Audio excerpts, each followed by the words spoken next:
بسم اللہ الرحمن الرحیم۔ السلام علیکم۔ یہ پارٹ نمبر 6 ہے۔ آج ہم آپ کے لیے کتاب ریکارڈ کر رہے ہیں ہوا کچھ یوں کہ، مصنف فائزہ افتخار، آواز عرفان بٹ۔ یہ کتاب آپ کے لیے بک شیئر پاکستان آڈیو لائبریری کی جانب سے پیش کی جا رہی ہے۔ دیگر کتابوں اور معلومات کے لیے آپ رابطہ کر سکتے ہیں 0300291960۔ تو آئیے سنتے ہیں پارٹ نمبر 6، صفحہ نمبر 66۔ الائچی ڈال دینا تاکہ کچے ٹنڈے کھانے سے پیٹ میں درد نہ شروع ہو جائے۔ چولہا ایک ہی تھا، توا اتار کے چائے کی دیگچی چڑھانی پڑی۔ دروازے کے اس پار مانو مایوس ہو کر واپس کوٹھڑی کے اندر اندھیرے میں گم ہو گئی۔ کاشف بھی جنجلائی نظروں سے ماں کو دیکھنے لگا، وہ نظریں جو بھوک بھوک چلا رہی تھی۔ کوثر نے نظریں چرا لی اور کہیں سے ڈھونڈ ڈھانڈ کے ایک پڑیا برآمد کی جس میں 4 الائچیاں بند تھی۔ کب سے دیکھ رہا ہوں تو 4 لفظ لکھ کے بیٹھا ہے، پڑھنے میں دل نہیں لگتا کیا؟ آخر کار کاشف پہ بھی نظر کرم ہو ہی گئی۔ اس کا دل جیسے زور کا دھکا کھا کر آگے کی طرف گرا۔ ابا، اتنے ہی کام ملا تھا، منمناتی آواز میں اس نے جواب دیا۔ تو کرنے کیا جاتا ہے اسکول؟ اتنی فیس لے کے یہ 2 لائنیں لکھنے کا کام دیتے ہیں؟ ایسے تو کر چکا 10ویں پاس، بلکہ پہلی جماعت سے ہی آگے نکل جائے تو بڑی بات ہے۔ ابا، اس سال میں دوسری جماعت کا امتحان دینے والا ہوں، تیسری میں جاؤں گا۔ اس کی بات پوری ہونے سے پہلے ہی بالے نے اپنی پشاوری چپل گھما کے اسے دے ماری۔ بے خبری میں وہ اپنا بچاؤ اس کامیابی سے نہ کر سکا جیسا کہ رانی نے کیا تھا۔ چپل ٹھیک اس کے منہ پہ لگی۔ چائے میں چینی ڈالتی کوثر کا ہاتھ کانپ سا گیا۔ 8 سالہ کاشی میں اس کی جان تھی۔ وہ زبان سے کچھ بھی کہہ لیتی، مگر اس کے بھولے بھالے معصوم چہرے پہ ہلکا سا تھپڑ مارنے کی بھی ہمت نہ ہوتی تھی، اور بالے کو یہ ستم ڈھاتے دیکھ کر وہ سوائے دل ہی دل میں سلواتیں سنانے کے اور کیا کر سکتی تھی؟ اب بھی وہ یہی کر رہی تھی۔ مویا، ہاتھ ٹوٹے کمبخت کے جو سامنے نظر آتا ہے کھینچ مارتا ہے۔ کڑی بازو پکڑے بیٹھی ہے۔ اچھا بھلا وزنی گلاس دے مارا لڑکی ذات کو، کوئی نقص ہو گیا تو کس نے پوچھنا ہے؟ پہلے ہی بیچاری شکل کی ماڑی ہے، اب اتنی موٹی جوتی ذرا سے لونڈے کو دے ماری۔ ڈر کے مارے بیچارہ رو بھی نہیں پا رہا۔ اللہ کرے تجھ میں کسی کی جوتی لگے موئے، میری اولاد کو دکھ دینے والے۔ وہ اندر ہی اندر غصے سے کھول رہی تھی۔ یہ اس کا روز کا کام تھا۔ تیسری میں جائے گا؟ تو روب کس بات کا ڈال رہا ہے؟ آج میں پڑھانا ختم کروں تو کیسے جائے تیسری میں؟ ہے تیری ماں کے یار آ کے تیری فیس نہیں بھر جاتے، نہ ہی تیرے مامے یا نانا تیری کتابیں دے جاتے ہیں۔ تیری ناکوں کی 7 نسلوں میں کسی نے کتاب کی شکل نہیں دیکھی۔ یہ میرا احسان ہے کہ تجھے پڑھا رہا ہوں، ورنہ بیٹھا ہوتا تو بھی کسی پنکچروں والی دکان پہ کام سیکھنے یا پھر کسی تندور پہ گاہکوں کو گرم روٹی اور سالن پکڑانے کے لیے۔ سیدھی طرح پڑھنا ہے تو بتا۔ یہ گڈیاں اڑانا، کنچے کھیلنا، یاروں دوستوں کے ساتھ پھرنا بند۔ آج کے بعد تجھے گلی میں دیکھا تو خیر نہیں تیری، سمجھا؟ اس نے خالی خولی زبان سمجھانے کو کافی نہ جانتے ہوئے اپنے ہتھوڑے جیسا ہاتھ اس کی گدی پہ رسید کیا۔ کاشف بلبلا کر رہ گیا۔ کڑیوں کی طرح ہائے اوئی کیوں کرتا ہے؟ راجپوتوں کے گھر زخنے نہیں پیدا ہوتے۔ بالے نے اس کے احتجاج پر طیش میں آ کر اس کا مخنی سا بازو مروڑ ڈالا۔ اس بار کاشف نے چیخنے کی غلطی نہیں کی تھی، مگر 8 سالہ بچے کے ضد کی انتہا کیا ہو سکتی ہے؟ اس کا اندازہ کوثر اس کے در سے پیلے پڑتے ہوئے چہرے اور باہر کو ابلتی آنکھوں کو دیکھ کر سکتی تھی۔ اس کی پلکیں نم ہو کر بھاری ہو گئیں۔ آج پھر وہ لمبا چکر کاٹ کے اس راستے سے گزر رہا تھا۔ کتنے ہی دن پہلے وہ مجبوراً بڑی سڑک سے اس لیے گزرا تھا کہ اسکول سے اس کے گھر کی طرف جانے والا مختصر مگر کچا راستہ رات بھر مسلسل بارش کے بعد کیچڑ اور گارے سے لت پڑا تھا۔ کئی گھڑوں میں تو پانی کھڑا تھا۔ کوثر نے اسے سختی سے کہا تھا، بڑی والی سڑک پر جانا اور واپسی بھی وہیں پہ آنا۔ لاچار اسے بڑی سڑک سے آنا پڑا، حالانکہ وہاں کی ٹریفک اسے خاصا ہولاتی تھی۔ سڑک پار کر کے پتلی گلی تک جانا محال لگتا، لیکن ایک چیز تھی وہاں جس کی کشش نے اسے مجبور کیا کہ وہ دوسرے دن پھر وہاں سے گزر رہا تھا، حالانکہ 2 دن کڑاکے کی دھوپ نکلی تھی جس نے سارا کیچڑ سکھا کے خشک کر دیا تھا۔ راستے میں آنے والے بڑے سے پیٹرول پمپ میں رنگ برنگے عجیب سے جوکروں والے لباس میں ملبوس اور چہرے پہ مکئی ہاؤس کا ماسک لگائے وہ ناچتا گاتا بچوں میں ٹافیاں بانٹتا شخص، اس شخص نے فوراً ہی اس کی توجہ کھینچ لی تھی۔ خاصی مصروف شاہراہ تھی یہ، اور اس پہ بنا پیٹرول پمپ، اس پر بھی اتنا ہی رش رہتا تھا۔ دوپہر کے وقت بھی ایک گاڑی جاتی تھی تو 3 آتی تھی۔ زیادہ تر لوگ بچوں کو اسکول سے لا رہے تھے۔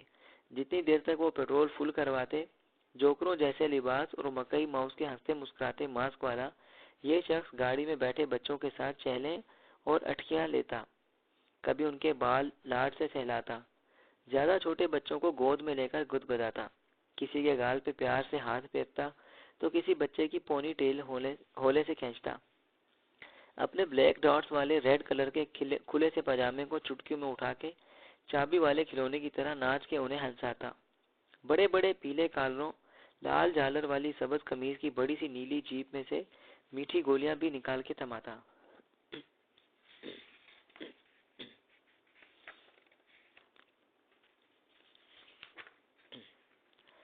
وہ کتنی ہی دیر کھڑا اسے دیکھتا رہا۔ ایک کے بعد ایک گاڑی آتی تھی۔ وہ درجنوں بچوں کا دل بہلاتا رہا مگر نہ تھکا۔ کاشف اسے دیکھ دیکھ کے تھک گیا مگر وہ نہ تھکا۔ کتنی بار اسے سستانے کے لیے بیٹھتا دیکھ کر کاشف سوچتا، اب یہ جو گاڑی آتی ہے اس میں بیٹھے ہوئے اس بچے کو یہ پیار کرنے بالکل نہ اٹھے گا، جو شکل سے ہی اتنا بدتمیز لگ رہا ہے۔ مگر وہ حیران رہ جاتا جب جوکر ڈھنگ سے سستا بھی نہ پاتا اور فوراً کھڑا ہو جاتا، نئے جوش و خروش سے ناچنے اور ہنسانے کے لیے۔ دن میں کتنے بچوں کو پیار کرتا ہوگا یہ مکی ماؤس، مگر نہ اس کا دل بھرتا ہے، نہ تنگ پڑتا ہے، نہ ہی یہ تھکتا ہے۔ کتنا اچھا ہے نا مکی ماؤس، اس نے اپنے ساتھی زاہد سے کہا جو اس کے برابر والے گھر میں رہتا تھا اور اس کے ساتھ ہی اسکول جاتا تھا۔ اگر یہ کوئی سچ مچ والا مکی ماؤس تھوڑا ہے، اصلی والا بندہ ہے، منہ پہ کچھ چڑھایا ہوا ہے۔ اس نے اپنی قابلیت جھاڑی۔ جو بھی ہے لیکن ہے تو اچھا نا، اتنا پیار کرنے والا، کاش یہ میرا دوست ہوتا۔ لہ، یہ کوئی تیری عمر کا ہے؟ پتہ نہیں کتنی عمر کا ہو، 20 سال کا، 30 سال کا یا پھر 50 سال کا، تیرا دوست کیسے ہو سکتا ہے؟ ہاں واقعی، پتہ نہیں یہ کتنا بڑا ہو، دیکھنے میں کیسا لگتا ہو۔ اچانک اس کے دل میں اس کا اصل چہرہ دیکھنے کی خواہش پیدا ہوئی۔ لیکن ایک بات ہے زاہد، یہ چاہے میرا دوست نہ بن سکتا ہو، مگر میرا دل چاہتا ہے کہ یہ میرا کچھ نہ کچھ ضرور بنے۔ یہ بچے اس کے کچھ نہیں لگتے، پھر بھی انہیں کتنا پیار کرتا ہے۔ اگر میں اس کا کچھ لگتا تو پھر یہ مجھے کتنا پیار کرتا۔ پاگل ہے تو بھی، چل اب یہاں سے، دیر ہو رہی ہے۔ زاہد نے اسے کھینچا۔ اس دن کے بعد بھی وہ کئی بار صرف اسے دیکھنے کی خاطر وہاں آتا رہا۔ وہ اس دل جمی سے بچوں میں محبتیں بانٹنے میں مصروف نظر آتا۔ اسے دیکھتے ہی کاشف کی آنکھوں میں حسرتیں یہاں سے وہاں تک پھیلنے لگتی۔ ارے بنٹی بابا، آپ ادھر کیوں نکلے؟ چلو شاباش، اندر چلو، یہاں بہت گرمی ہے۔ کاشف بڑی دلچسپی سے اس 2-2.5 سالہ گول مٹول سنہری بالوں والے بچے کو دیکھ رہا تھا جو بہت خوبصورت رنگوں والی ٹرائی سائیکل چلاتا لان میں چلا آیا تھا۔ وہ اس خوشنما وضع چلتے پھرتے کھلونوں کو دیکھنے میں محبوب تھا جو اس سے قبل کبھی کتابوں اور رسالوں میں دیکھنے کا بھی اتفاق نہیں ہوا تھا۔ اس نرم لہجے اور پیار بھرے لفظوں پر یوں ہی گردن گھما کے بولنے والے کو دیکھنا چاہا اسے ایک دھچکا سا لگا تھا۔ وہ کوئی اور نہیں، اس کا باپ بالا تھا، اقبال دین عرف بالا، اسے وسیع و عریض کوٹھی کا گیٹ کیپر، جس کے دل میں نہ جانے کیا آئی کہ وہ کوثر کے ایک بار کہنے پہ اسے اپنے ساتھ کوٹھی لے آیا تھا۔ پچھلے 1.5 گھنٹے سے کاشف لان میں جامن کے گھنے پیڑ کے سائے میں نرم گھاس پہ بیٹھا ساری کاروائی دیکھ رہا تھا۔ رات کو یہاں بڑے صاحب کے پہلے پوتی بنٹی کی سالگرہ کی تقریب تھی۔ انتظامات میں بالا آگے آگے تھا۔ کوثر نے یہی کہہ کے کاشف کو اس کے ساتھ کیا تھا، بالے اس کو بھی ساتھ لے جا، ذرا رونق میلہ دیکھ لے گا، کون سا کہیں آتا جاتا ہے، اور کچھ نہیں تو کام میں تیرا ہاتھ ہی بٹا دے گا، بعد میں اچھی سی روٹی بھی کھانے کو مل جائے گی۔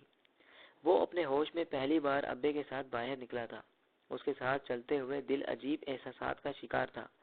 ایک طرف ڈر تھا کہ سارے دن کے بعد شام کو گھر آنے والا اس کا ذرا سی لغزش پہ چوکنے والا نہیں تھا، اور یہ تقریباً سارے دن کا ساتھ ہے۔ اماں بھی نہیں بچانے والی، کہیں کسی بات پہ کھا کر ابا وہیں نہ پیٹنے لگ جائے۔ دوسری طرف یہ خوشی بھی تھی کہ آج پہلی بار وہ اس کے ساتھ باہر جا رہا ہے، خوب نہا دھو کے صاف سلوار قمیض پہن کر۔ مگر اقبال دین شاید اسے یہاں لا کے بھول ہی کر بیٹھا تھا، اور اب اس کی آواز سن کر کاشف ہکا بکا تھا۔ اس نے بھلا کب اس کا اتنا نرم لہجہ اور میٹھے الفاظ سنے تھے۔ بنٹی بابا کو گرمی لگ جائے گی، بنٹی بابا بیمار ہو جائیں گے، وہ مسلسل اسے بچا رہا تھا۔ کیا فضول بکواس کر رہے ہو؟ بڑی بیگم صاحبہ جو بنٹی بابا کی دادی تھی، پتہ نہیں کب باہر نکلی اور ناگواری سے بالے کو جھاڑ کے رکھ دیا۔ کیا منوس قسم کی رٹ لگائی ہوئی ہے اقبال دین تم نے؟ وہ شاید خاصی وہمی قسم کی خاتون تھی جو اس کی بات دل پہ لے گئی تھی۔ وہ بیگم صاحبہ، بنٹی بابا دھوپ میں باہر آ گئے تھے، میں تو اندر بھیجنے واسطے کہہ رہا تھا۔ میرے منہ میں خاک، بنٹی بابا کو تو میری عمر بھی لگ جائے۔ راجپوت نسل کا چشم و چراغ اس وقت خیرات اور صدقہ مانگنے والوں کے سے انداز میں جولی اٹھا کے دعائیں دے رہا تھا۔ 8 سالہ کاشف نے آنکھیں پھاڑ کر اور منہ کھول کر بڑی حیرت سے یہ منظر دیکھا۔ اس کے بعد بات پر کاٹ کھانے والے باپ کے لہجے میں عاجزی تھی اور وہ گگیا رہا تھا۔ بلا تکلف ہاتھ اٹھا لینے والے کے ہاتھ اس وقت بندھے ہوئے تھے۔ تیوریاں چڑھا کے کھا جانے والی نظروں سے دیکھنے والے پہ اس وقت سرتا پیر انکساری ہی انکساری چھائی تھی۔ اپنی اولاد کو بھول کے بھی میٹھی نظر سے نہ دیکھنے والا اچانک ہی ایک بالکل انجان، بالکل غیر بچے کے لاڈ اٹھانے والا لگا تھا۔ چلو بنٹی بابا اندر چلو، بالے چاچا کی گودی میں اندر لے چلو۔ چلو جی۔ بالے چاچا بنٹی بابا کو گھوڑا بن کے دکھائیں گے۔ وہ اس روتے چلاتے بچے کو گود میں اٹھائے اندر جا رہا تھا۔ ابھی کاشف جی بھر کے حیران بھی نہ ہونے پایا تھا کہ ایک اور منظر اس کے سامنے تھا۔ ایک 14-15 سالہ صحت مند اور خوبصورت سی لڑکی اپنی پونی ٹیل چلاتی باہر نکلی۔ اس کے بھرے بھرے جسم میں وائٹ چیسٹ ٹراؤزر اور سلیوز شوخ رنگوں کی فٹنس والی شرٹ تھی۔ میک اپ اور جولی کا بھی مناسب استعمال کیا گیا تھا۔ ڈرائیور وہ آخری سیڑھی پہ لمبی ہیل والی سینڈل ٹکائے ادھر سے ادھر انتظامات میں مصروف ملازمین اور انٹیریئر مینجمنٹ والے اسٹاف میں سے ڈرائیور کو ڈھونڈ رہی تھی۔ بیبی، گلزمان کو بڑے صاحب نے آفس بلوایا ہے۔ بالا بنٹی بابا کو لے کر آیا کے حوالے کر کے آ رہا تھا۔ اوہ ہو، صفدر کو بھی موم مارکیٹ لے گئی ہیں۔ اب میں اپنی فرینڈ کی طرف کیسے جاؤں؟ میں لے جاتا ہوں بی بی، آپ بڑی بیگم صاحبہ سے کالی والی گاڑی کی چابی لے آؤ۔ شیور، تم ڈرائیور کر لو گے نا؟ وہ کچھ مشکوک تھی۔ جی بی بی، آپ فکر ہی نہ کرو۔ اب ایسا کیسے ہو سکتا ہے کہ ہماری مومو بیبی تیار ہو کر آئے اور اپنی سہیلی کی طرف نہ جا سکے؟ اقبال دین کے ہوتے ایسا ہو ہی نہیں سکتا۔ ہم بھلا اپنی مومو بیبی کو اداس دیکھ سکتے ہیں؟ وہ مسلسل مسکراتا ہوا کاشف کو بہت اجنبی سا لگ رہا تھا۔ یہ تمہارا بیٹا ہے اقبال دین؟ گاڑی کی پچھلی سیٹ پہ اپنا بیگ پھینکتے ہوئے مومو نے ایک چڑھتی ہوئی نظر کاشف پہ ڈال کے پوچھا۔ لے لو اسے بھی ساتھ۔ نہیں مومو بیبی، رہنے دیں، بڑی بیگم صاحبہ ناراض ہوں گی۔ اسے کہاں تمیز ہے ان بڑی گاڑیوں میں بیٹھنے کی؟ وہ اپنے بیٹے کو یکسر نظر انداز کرتے ہوئے ڈرائیونگ سیٹ سنبھال رہا تھا۔ ابا کو اس فیشنی لڑکی کے رنگے ہوئے ناخن اور ہونٹ نظر نہیں آئے، کھلے ہوئے بال انہیں دکھائی نہیں دیے۔ اس نے دوپٹہ صحیح طرح سر پہ تو کیا لینا تھا، گلے میں بھی نہ ڈالا تھا، پھر بھی ابا کتنے پیار سے اس سے بات کر رہا تھا۔ وہ تو کہتا ہے مجھے ہونٹ اور ناخن رنگنے والی لڑکیاں زہر لگتی ہیں، معروفہ باجی اور رانی مانو کو ہر وقت جھڑکتا رہتا ہے۔ وہ منہ دھو کر پاؤڈر بھی لگا لیں تو انہیں مار پڑ جاتی ہے۔ گھر واپسی پہ وہ یہ ساری باتیں ماں کو بتائے بغیر نہ رہ سکا۔ اس کا خیال تھا اس کی زبانی اپنے غزیلے شوہر کی نرم مزاجی اور پرائے بچوں سے لاڈ کی بات سن کر وہ بھی اتنی ہی حیران اور اداس ہوگی جتنا کہ وہ۔ مگر کوثر نے سنی انسنی کرتے ہوئے پوچھا، تو نے روٹی تو پیٹ بھر کے کھائی؟ کیا کچھ تھا کھانے میں؟ ٹھنڈی بوتلیں؟ ہاں ملی، پر اماں میں کیا کہہ رہا تھا، وہ ابا۔ ہاں تو کیا ہوا تیرے ابے کو؟ اسے خاصی دلچسپی نہ تھی۔ وہ ابا گھر والے ابے جیسا نہ تھا، وہ تو دوسرا ہی تھا، بالکل دوسرا، جیسے کوئی اور۔ ہاں تو وہ کوئی اور ہی تو تھا، وہ تیرا ابا تھوڑا ہی تھا۔ کیا مطلب؟ وہ ٹھٹکا، پاگل، ابا تو وہ تیرا ہی ہے نا، ان کوٹھی والوں کا تو نہیں۔ وہاں تو وہ اقبال دین چوکیدار ہے۔ ان کے درجن بھر نوکروں میں سے ایک، ان کے 2 چوکیداروں میں سے دن کے ٹیم نوکری کرنے والا۔ وہاں اس نے کس کو ابا بن کے دکھانا تھا؟ وہاں تو وہ چاکری کرنے گیا تھا۔ نوکر بننے کے لیے بدلنا ضروری ہوتا ہے۔ بہت سوچنے کے بعد اس نے سوال کیا، جو اس کی عمر کے ذہن کے لحاظ سے خاصا وزنی تھا۔ اس کے سر میں کڑوا تیل لگاتی کوثر کے ہاتھ تھم سے گئے۔ چند سیکنڈ اسے کوئی جواب نہ تھا۔ بس پتر، اس نے ٹھنڈی آہ بھری، نوکری کی تے نخرے کی۔ یہ محاورہ کاشف کو ہضم نہ ہوا، لیکن اس نے مزید سوال نہ کیا، اگرچہ اس کے سوالات کی ابھی تک بھر مار تھی دل و دماغ میں۔ آج پھر تو بڑی سڑک پہ پڑنے لگا ہے۔ اس کا رخ دوسری جانب دیکھ کر زاہد نے اس کا ارادہ بھانپ لیا۔ باز آ جا یار، اتنی گاڑیاں ہیں اور تو منہ اٹھا کے اس باندر کی شکل والے کو دیکھنے جاتا ہے اور چلتا جاتا ہے۔ کسی دن کسی بس کے نیچے آ جائے گا، وہ تجھے کون سا گولیاں ٹافیاں دے دیتا ہے تو جو تو اس پہ اتنا مرتا ہے۔ بس وہ مجھے اچھا لگتا ہے، وہ ہے ہی اچھا۔ کاشف نے زبردستی اسے اپنے ساتھ گھسیٹا۔ پگلے، تجھے بتایا تو ہے وہ اس کی اصل شکل نہیں ہے۔ ہو سکتا ہے اس کی اصلی شکل اتنی ڈراؤنی ہو کہ تو اسے دیکھ کر ہی ڈر جائے۔ اچھا لگتا ہے؟ میں نے کب کہا کہ مجھے اس کی شکل اچھی لگتی ہے؟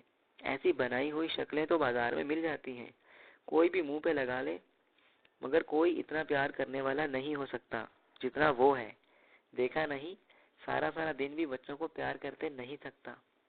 پتا ہے زاہد، میرا دل کرتا ہے میں بھی بڑا ہو کر ایسا ہی جوکر بنوں، اسی طرح بچوں کو پیار کروں، اور دیکھنا میں ایسا ہی کروں گا۔ اوئے، تو جوکر بنے گا؟ زاہد کھلکھلا کے ہنس پڑا، مگر اب کاشف نہ اسے سن رہا تھا نہ دیکھ رہا تھا۔ اس کی ساری توجہ جوکر کی جانب تھی۔ وہ گاڑی میں سے 1.5 سال کی ایک بچی کو نکال رہا تھا جو بری طرح رو رہی تھی۔ جوکر نے اسے اپنی گود میں اٹھا کے اچھلنا ناچنا شروع کر دیا، ساتھ ساتھ وہ کوئی گیت بھی گنگنا رہا تھا۔ روتی ہوئی بچی چپ ہو گئی، آنسو اس کے گالوں میں تھم چکے تھے، اور اب وہ اپنی بڑی بڑی حیران آنکھوں میں دلچسپی سمیٹے اس کی حرکتیں دیکھ رہی تھی۔ پھر اچانک اس معصوم چہرے پہ مسکراہٹ کی ایک کرن پھوٹی۔ دیکھا؟ کاشف نے یوں فاتحانہ اور جتانے والے انداز میں زاہد کو دیکھا جیسے یہ کارنامہ اسی کا ہو۔ وہ تیرا جوکر، تو اندر جا رہا ہے۔ زاہد کے کہنے پہ کاشف نے بے چینی سے سروس اسٹیشن کے عقب میں بنے واش روم کی جانب دیکھا۔ کاشف کے دل میں ایک بار پھر شدت سے اس کی اصل شکل دیکھنے کی تمنا جاگی۔ وہ زاہد کے روکنے کے باوجود دیوار کے ساتھ لگتا لگتا وہاں جا پہنچا۔ وہ ایک بڑی گاڑی کی اوٹ میں کھڑے ہو کر اس کا انتظار کرنے لگا۔ چند منٹ بعد ایک دبلا پتلا زرد رو آدمی، آدھے گنجے سر والا آدمی واش روم کا دروازہ کھول کے نکلا۔ اس کے ایک ہاتھ میں مکی ماؤس والا ماسک تھا اور بازو پر جوکر والا لباس۔ زمین سے شاپر اٹھا کے اس نے یہ چیزیں اس میں ڈالی۔ گملے کے پیچھے سے سلور اسٹین کا ٹفن نکالا اور تھکے تھکے قدموں سے چل پڑا۔ اوئے، تو کدھر؟ زاہد نے اسے اس کا پیچھا کرتے دیکھ کر کہا۔ چل آ یار، اس کے پیچھے چلتے ہی اس کا گھر دیکھتے ہیں۔ دماغ خراب ہے کیا؟ پتہ نہیں وہ کتنا دور رہتا ہو۔ دور رہتا ہوگا تو ویگن یا بس سے پہ چڑھے گا، پھر ہم اپنے راستے پر آ جائیں گے، اور اگر پیدل چلتا ہے تو اس کا مطلب یہ ہوا کہ اس کا گھر نزدیک ہے۔ کاشف نے پتے کی بات کی۔ اس کا اندازہ درست تھا۔ وہ اسی پتلی گلی میں مڑ گیا جس کے راستے وہ اپنے محلے کی طرف نکلتے تھے۔ ان کے محلے کو جانے والی گلی سے پہلے والی گلی میں وہ مڑا تو زاہد کے منع کرنے کے باوجود کاشف بھی پیچھے پیچھے چل پڑا۔ چند قدم چل کے وہ ایک ایسے دروازے پہ رک گیا جو بالکل اس کے گھر کے دروازے جیسا تھا، ویسا ہی چیں چیں کرنے والا، اتنا ہی بدرنگ اور اتنا ہی پرانا۔ گھر بھی کاشف کے گھر کی طرح آدھا کچا اور آدھا پکا تھا۔ چل گھر دیکھ لیا، اب آپ واپس چلیں، مگر کاشف ہاتھ چھڑا کے آگے بڑھ گیا۔ ٹاٹ کا پردہ ذرا سا ہٹا کر اس نے اندر جھانکنا چاہا۔ بے غیر تو آوارہ کتوں 2 گھڑی آرام نہیں لینے دیتے، آتے ہی چیخ چیخ لگا دی ہے۔ وہ اس کی عمر کے 2 لڑکوں کو کالر سے پکڑے جھٹکے دے رہا تھا۔ اپنے بازوؤں میں اٹھا کے روتے بچوں کو چپ کرا دینے والے شخص کے دونوں ہاتھوں کی گرفت میں 2 کمسن بچے تھے جن کے چہرے دہشت سے سفید پڑ چکے تھے۔ اب اس نے ان کے گریبان چھوڑ کر ان کے چہروں پر 2 تھپڑ رسید کیے۔ کتنی بار کہا ہے میرے آنے سے پہلے ان کمینوں کو باہر گولی مار دیا کرو۔ زمانے بھر کے بچے گلیوں میں رلتے پھرتے ہیں، ایک یہ ہیں جن کو چین نہیں، میری جان عذاب میں ڈالنے کو اس 1.5 فٹ کوٹری میں سارا دن رے رے کرتے لگائے رکھتے ہیں۔ اس بار اس نے اپنی بیوی کو گالیاں دیتے ہوئے کہا، جاؤ باہر گلی میں مرو، آرام کرنے دو مجھے۔ اس نے انہیں باقاعدہ دکے دے کر اور لات رسید کر کے باہر نکالا۔ اتنے میں اس کی نظر پردے کی اوٹ سے اندر جھانکتے کاشف پر پڑی۔ اوئے کون ہے؟ اس نے اپنے لڑکوں میں سے ایک سے پوچھا۔ نفی میں جواب ملنے پہ اس نے کاشف کو تھپڑ مارا۔ چور لگتا ہے شکل سے، بتا کیوں اندر جھانک رہا تھا؟ کاشف بیچارہ کیا بولتا، وہ تو تب بھی اتنا حیران نہ ہوا تھا جب اپنے ہر وقت غصے میں رہنے والے باپ کو بنٹی بابا اور مومو بیبی کے ناز نخرے اٹھاتے دیکھا تھا۔ تب بھی حیرت ہوئی تھی، مگر نہ تو اس کا دورانیہ اس قدر طویل تھا، نہ ہی اثرات اتنے برپا۔ اس وقت تو گویا وہ گنگ بنا کھڑا رہا۔ آئے ہیں رب نواز، ہمارے ویڑے کسی نے کیا چوری کرنے آنا ہے؟ جانے دے کسی غریب کا بال بچہ ہے۔ اس کی بیوی نے سفارش کی، چل بھاگ جا یہاں سے، آج کے بعد اس گلی میں نظر نہ آنا۔ اس نے تاکید کے طور پر ایک اور دھموکا اس کی کمر پہ دے مارا۔ وہ لڑکھڑا کے دور گرا اور پھر زاہد کے سہارے دینے پر کپڑے جھاڑتے ہوئے اٹھ کھڑا ہوا۔ آج کتنے سالوں کے بعد وہ سوال کاشف کے سامنے تھا جو بچپن میں کبھی اس نے اپنی ماں سے کیا تھا۔ اس سوال کا جواب اس کی ماں نے دیا تھا، مگر اس کی تسلی نہ ہو سکی تھی۔ اس سوال کا جواب قدرت نے اسے رب نواز، اس مکی ماؤس والے آدمی کے اصل رویے کی صورت بھی دے دیا تھا، مگر وہ جان نہ سکا۔ سمجھنا اور جان لینا دو بالکل الگ کیفیات ہیں۔ یہ تو وہ سمجھ گیا تھا کہ رب نواز بچوں سے پیار نہیں کرتا، بلکہ لوگوں کے بچے اٹھانا، انہیں پیار کرنا اس کے پیشے کا تقاضا تھا۔ اس کام کے اسے پیسے ملتے تھے۔ یہ بات بھی سمجھ میں آ گئی تھی کہ گھر میں ہر بات میں اپنی چلانے والا، اس کی حاکمیت پسند اور سخت گیر باپ اگر اپنے مالکوں کے بچوں کی بدتمیزیاں ہنس کے سہ جاتا ہے تو صرف اس لیے کہ اسے اپنی نوکری پیاری تھی، مگر وہ یہ نہ جان سکا کہ ابھی ابھی مانو کے گلے نے اسے آگہی کے اس موڑ پر اچانک لا کھڑا کیا۔ معروفہ کی شادی آج سے 10 سال پہلے ہو چکی تھی۔ اب تو اسے بیوہ ہو کر دوبارہ میکے آئے بھی 4 سال ہو رہے تھے۔ جیسا شوہر اقبال دی نے بیٹی کے لیے ڈھونڈا تھا، اس کا 6 سال زندہ رہنا بھی تو بڑی بات تھی۔ رانی، جس کی شکل و صورت سب سے کم تھی اور جس کا گھر بسنے کی امید بھی نہیں تھی، وہ حیرت انگیز طور پہ ایک اچھے گھر کی بہو اور ایک محنتی مخلص شخص کی بیوی بن چکی تھی، اور پچھلے 2.5 سال سے اپنے گھر میں مطمئن زندگی گزار رہی تھی۔ اقبال دین معروفہ کے بیوہ ہونے کے چند مہینے بعد ہی مر گیا تھا اور اپنی تمام تر ذمہ داریاں اور چڑچڑا پن کاشف کو سونپ گیا تھا۔ وہ اب گھرانے کا واحد کفیل ہی نہیں بلکہ واحد مرد بھی تھا۔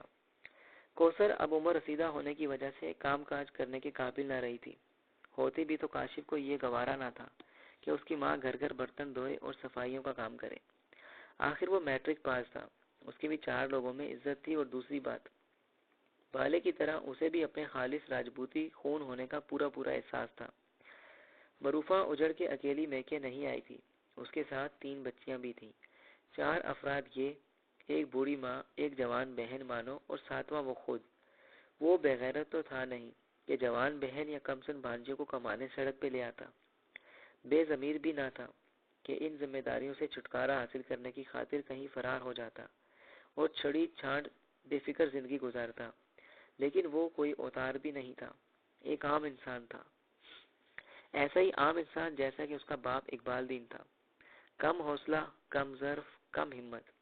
یہ 6 نفوس جو اس کے رحم و کرم پر تھے اس کی چڑ بن چکے تھے۔ ان کے پیٹ کے دوزخ بھرنے کے لیے اسے دن رات اپنا وجود مشقت کی بھٹی میں جھونکنا پڑتا تھا۔ ان کی خاطر اسے اپنی معمولی خواہش بھی بے دردی سے کچلنا پڑتی تھی۔ یہ 6 نفوس اس کو خار کی طرح کھٹکتے تھے، شاید ویسے ہی جیسے کبھی اس کے ابے کو کھٹکتے تھے۔ بہت کم عمری میں عملی میدان میں آ جانے کے باعث وہ اپنا بچپن فراموش کر چکا تھا، اور اس کے ساتھ ساتھ اپنے بچپن کی ساری یادیں، سارے محسوسات بھی۔ آج انجانے میں مانو کہ ایک ہلکے سے گلے نے اسے وہ سب کچھ یاد دلا دیا۔ وہ روز صبح دوپہر کھانا ساتھ باندھ کے لاتا تھا، مانو اس وقت سارے گھر کی صفائی کر رہی ہوتی، جبکہ معروفہ ناشتے کے ساتھ ساتھ دوپہر کے لیے سالن بھی تیار کر لیتی اور کاشف کا ٹفن باندھ دیتی۔ لیکن رات اس کی چھوٹی لڑکی بخار میں تپتی رہی تھی۔ صبح تک وہ اس کی پٹیاں کرتی رہی، جس کی وجہ سے کھانا تیار کرنے میں دیر ہو گئی۔ کسی کو احساس نہیں، میں سارا دن گرمی میں اپنے آپ کو پگھلا لیتا ہوں، اور یہاں احسان ماننا تو ایک طرف، لحاظ تک رکھنا نہیں آتا۔ اب میں دوپہر کے کھانے میں بازار کے نان پکوڑے یا چنے کھا کے بیمار ہو جاؤں تو کسی کا کیا جائے گا؟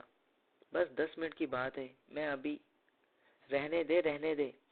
تو لاڈ اٹھا اپنے بچوں کے، میں تو بیکار ڈھونے والا خچر ہوں، بھلا ڈنگروں کی کوئی پرواہ کرتا ہے؟ اس نے چائے کا مگ دیوار پہ دے مارا۔ 10 منٹ اور بیٹھ گیا تیرے ان آلو مٹروں کے لیے تو ادھر دکان کا مالک مجھے فارغ کر دے گا، پھر رونا مجھے، سارا ٹبر بیٹھ کے رونا میرا سیاپا۔ وہ بکتا جھکتا وہاں سے نکل گیا۔ جس کپڑے کی دکان میں وہ کام کرتا تھا وہ اس کے گھر سے نزدیک بازار میں ہی تھی۔ پیدل کا راستہ 10-12 منٹ کا تھا۔ دوپہر کو مانو دسترخوان میں کھانا لپیٹ کے اسے دینے آئی۔ خاصا رش والا وقت تھا۔ دکان میں درجن بھر عورتیں ان 3 لڑکوں کا سر کھا رہی تھی جو انہیں نئے سے نئے پرنٹ نکال کے دکھا رہے تھے، اور ان چرب زبان لڑکوں میں سے ایک کاشف بھی تھا۔ میری باجی جان، اپنے بھائی کی مانے، یہ پرنٹ آپ پہ بہت اچھا لگے گا، وہ کسی گاہک کو قائل کر رہا تھا۔ مانو چادر کی بکل میں لپیٹی وہاں کونے میں اس کے فارغ ہونے کا انتظار کرنے بیٹھ گئی۔ آنٹی جی، زیادہ نہ سوچیں، اپنے اس بیٹے پر اعتماد کریں، بالکل پکے رنگ ہیں۔ پیاری آپا، یہ رنگ تو بنا ہی آپ کے لیے ہے۔ یہ کیا میری بہنا، صرف ایک سوٹ؟ کم از کم 2 تو لیں پلیز۔ وہ بڑے مہذب اور نپے تلے لہجے میں اپنی گاہک خواتین کو گھیر رہا تھا۔ ذرا رش چھوٹا تو اس کی نظر مانو پہ گئی۔ وہ چونک سا گیا۔ اس کی آنکھوں میں اسے ایک جانا پہچانا سا کرب ہلکورے لیتا نظر آیا۔ کیا ہے؟ اس نے اکڑے لہجے میں گویا پتھر کھینچ مارا۔ یہ کھانا۔ ٹفن آگے بڑھا تو وہ تذبذب کے عالم میں کھڑی اسے دیکھتی رہی۔ کاشف نے سوالیہ نظروں سے اسے جانچا۔ کاشی، تو ایسے بھی بول سکتا ہے، اس طرح بھی بات کر سکتا ہے، کیا مطلب؟ اس نے تیوری چڑھائی۔ اس طرح پیار سے بات کرتے ہوئے تو بڑا اچھا لگ رہا تھا، اور بھی اچھا لگتا اگر ان پرائی بہنوں کے بجائے اپنی سگی بہنوں سے پیار سے بات کرتا۔ اس نے اپنی محروم نگاہیں اٹھا کر اسے دیکھا۔ پیار سے؟ اس نے سر ہلایا۔ میری کیا لگتی ہے جو میں پیار سے بات کروں؟ یہ تو میرا کام ہے۔ شاید منہ میں کنکر آ گیا تھا، یا شاید زبان دانتوں تلے آ گئی تھی۔ وہ رک سا گیا۔ ایک مانوس سا درد اس کے چہرے میں پھیل گیا۔ اب بچپن کا درد، جو بچپن وہ عرصہ ہوا بھلا چکا تھا۔ سانچ۔ جگن پورہ کی اس تنگ سی نشیبی گلی میں آج خوب رونق لگی تھی۔ ماجے کی بارات نکل رہی تھی، اور ہجوم براتیوں کا اتنا نہیں تھا جتنا کہ تماشا دیکھنے والوں کا تھا۔ تماشا یہ نہیں تھا کہ ماجے کی شادی ہو رہی تھی، اچنبے کی بات تو یہ تھی کہ یہ شادی اس کی ماں بختہ کی زندگی میں ہو رہی تھی۔ پورے جگن پورہ کے لیے یہ شادی حیرت کا باعث تھی۔ آئے ہائے نہیں، بختہ نے کریجا کیسے بڑا کر لیا، اپنا پتر ویا رہی ہے۔ چوچے کی طرح 27 سال اسے دبوچ کے رکھا تھا۔ مجھے تو نہیں لگتا تھا کہ وہ پتر کی شادی کا حوصلہ کبھی کر سکے گی۔ محلے کی سب سے بزرگ خاتون مائی رجی نے اپنی ڈھلکی ہوئی اور لٹکی کھال والے گال پر انگلی رکھ کر حیرت کا اظہار کیا۔ وہ چوچا اب پھر پھڑپھڑانے لگا تھا۔ مائی نصیباً جو 6-7 کوٹھیوں میں جھاڑو پونچھے کا کام کرتی تھی، اسے سنسنی خیز انکشافات کرنے کا شوق تھا۔ اس کے بیانات پہ کچا پکا سا یقین کرنے کے باوجود محلے کی عورتوں کو اس کی باتیں سننے کا چسکا بھی پڑا تھا۔ 27 سال بہت ہوتے ہیں، انسان کا بچہ ہے آخر، اور ہے بھی مرد ذات، کتنا روک سکتی تھی بختہ اسے؟ ہاتھ سے بس نکلنے ہی والا تھا۔ اچھا بندوبست کیا ماں نے، نہیں خاک ہاتھ سے ملنا ہے اس نے۔ چھمو نے ہاتھ نچایا۔ وہ بختہ کے گھر کے بالکل برابر میں رہتی تھی، دیوار سے دیوار ملی تھی، اس سے زیادہ اندر کے حالات سے اور کون واقف تھا؟ سانس بھی لینا ہو تو بیبے سے پوچھ کے لیتا ہے۔ ہاں یہ صحیح ہے کہ اب ذرا باہر کی ہوا لگنے لگی تھی، لیکن اپنی پکڑ ڈھیلی نہیں کی اس نے۔ باہر بھی اس لیے نکالنے لگی ہے کہ اب اس کی اپنی عمر ہو گئی ہے، دیکھنے میں چاہے نہ لگتی ہو، پر ہے تو 60 سے اوپر کی۔ کب تک تیرے میرے گھر چاکری کے جوان پتر کو گھر بٹھا کے کھلاتی؟ اس لیے آہستہ آہستہ اسے ہوشیار کر رہی ہے۔ لیکن یہ بات بھول جا کہ ماجو کبھی اس کے ہاتھ سے نکل سکتا ہے، سارے زمانے کے لیے شیر بن سکتا ہے۔ ماں کی ایک گھوری کی مار نہیں ہے وہ چارہ. میرے کان سڑ جائیں جو سارا دن کبھی اس کی چوں بھی سنی ہو. گلی میں بے شک بھڑکے مارتا پھرے. میں تو اس کرم جلی کا سوچ رہی ہوں جو بختہ کی بہو کے اس ویڑے آ رہی ہے. نصیبت نے سرد آہ بھری. ہائے ہائے کی حال ہون والا ہے اس بیچاری کا. بختہ کو کون نہیں جانتا. پتہ نہیں کیسے ماں پیو تھے جنہوں نے دھی ڈھائر کے چنگل میں دے دی. مجھے تو لگتا ہے ماں پیو ہوں گے ہی نہیں. مائی رجی نے کیا ظاہر کیا یا پھر مترائے ہوں گے. کچھ بتایا بھی نہیں بختہ نے. کتاب ہوا کچھ یوں کہ پارٹ نمبر 6 یہاں اختتام پذیر ہوا. بقیہ حصہ صفحہ نمبر 78 سے سماعت فرمائیے.